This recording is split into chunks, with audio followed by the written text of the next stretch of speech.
Hello, I'm Stephen Hinton and I'm here to talk about a project we did with a library. And the library is in Stockholm, in a suburb called Farsta. The assignment was to use library resources to connect people with the environment. And the approach was to use an inspirer, which was me, to see what could be done. We learned a lot initially. For the task, libraries are really fantastic places. They have many resources, and we saw that they have many books about the environment.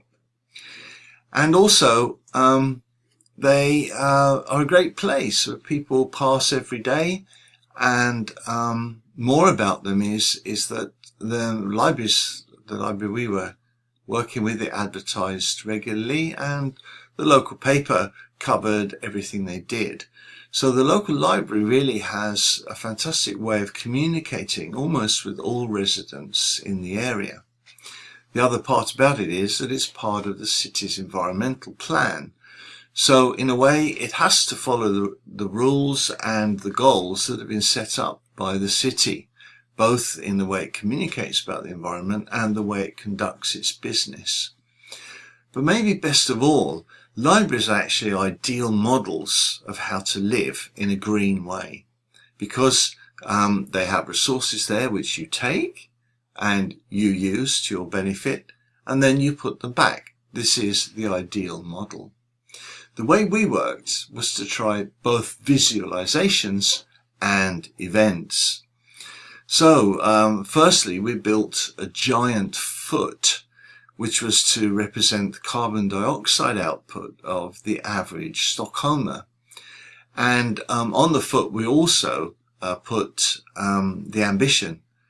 As you can see, we wanted to go from 3.8 tons of carbon dioxide, that's direct emissions, down to 0.125. We set up a little information wagon that we filled with everything that the library had got about local environmental issues and possibilities and organisations. There was also a little stage and exhibition area there.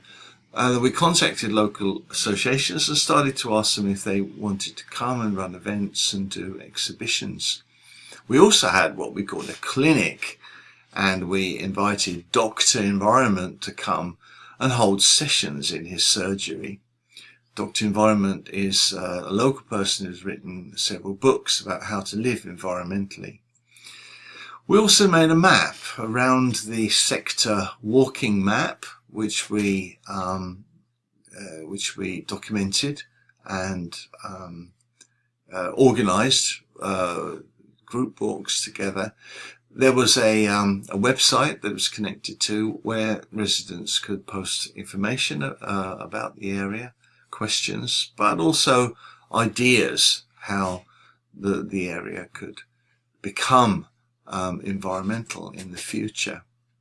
As I said, we invited even local businesses to come and exhibit with us. We asked, what is your organisation doing for the environment? We got some local activists together to start doing some kind of inventory. If the goals are to be met, what are the assets that we have locally? What are the concerns? What are the groups that are working with us? And what kinds of other resources could we call on?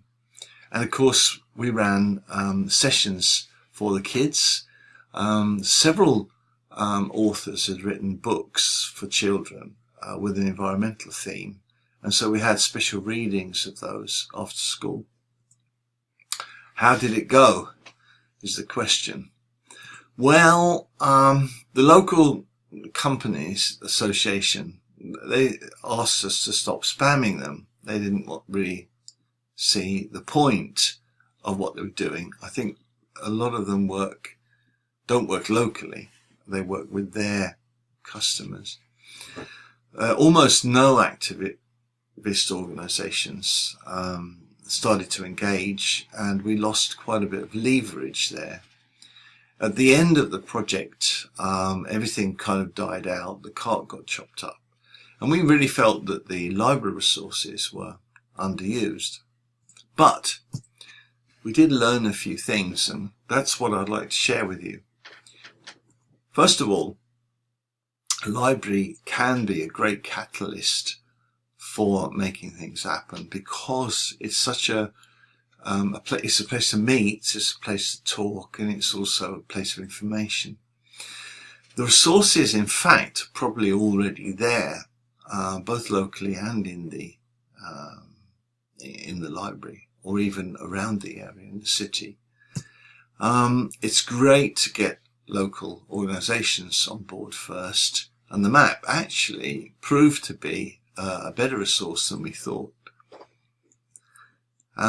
This is an example of the map. The first thing to think about, of course, is the food and the water that's coming into the area, and that can be mapped out.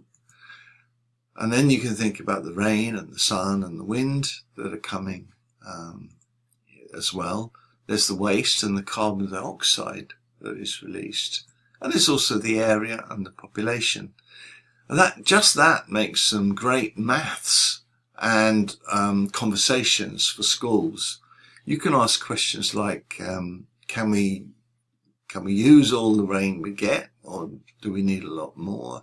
Can we grow food locally to reduce transport? Can we walk more? How many roofs do we have? Can we use solar power? All those kind of questions can start to come up once you've mapped. The other thing that we found out, that this city is very much a dormitory area, and so people have very, very little knowledge about what's beyond their immediate environment. And so the library is a place to help them connect with the environment, but also connect with the local environment. And a lot of people, we discovered, didn't really know some of the really beautiful places that are there in the area. So a little bit of advice from us. I think it works to bring an outsider in, because you get fresh eyes. You have to focus on going from information to action, even from the beginning, thinking about what action do we want to happen from our campaign. It needs, even before you start, anchoring with local organisations, discussing with them what they would like and how they'd like to use your resources. They often have quite long planning times, and very few people who are active with them, so they need a lot of time to get going. And of course, catching attention is something a library can do. We discovered, of course, this thing with bikes, and some libraries have even carts like this that you can take and have where the people are, in the schools and the daycare centres and places like that. So it is possible to do things like this, grab attention and engage with local people. So what we say is, it's really worth a try. So let's get on our bicycles. Let's go.